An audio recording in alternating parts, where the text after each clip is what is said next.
The Ring киног үзэж байсан уу? Куронома Саако бол даруухан, татгшаа зантай анхлах сургуулийн сурагч. Түүний ус хар ус байгаа байдал нь алдаст аимшиг киноны гол дүр Садакотой төстэй санагддаг тул ангийнхан түүнийг Садако гэж очилдог. Зарим хүмүүс түүнийг сүнс хардаг, бүр хүмүүсийг хараадаг ч гэж ярилцсан. Гэхдээ энэ үнэн гэж үү? Тэр үнэндээ бол маш зөөлөн сэтгэлтэй, цэцгэн дуртай. Зүгээр л бусдад буруугаар ойлгогдсон нэгэн.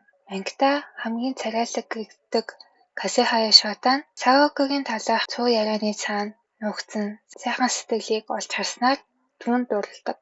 Удалгүй Саако ангийнхантайгаа нээлттэй харилцаж шинэ найзуудтай болж өөртөө итгэх итгэл нь нэмэгдэж ариун сэтгэл догтлуулам хайр дууран сургуулийн амьдрал эхэлдэг. Шина Карухогийн мангагаас сэтэлсэн Кимини Тодоке 10-10 миний дуртай анимнууд нэг Валентины байрын минь төрий. Хэрв начиг Валентиныг ганцаараа өнгөрүүлж байгаа бол зүгээрээ хамтдаа болон дуйлцгаая.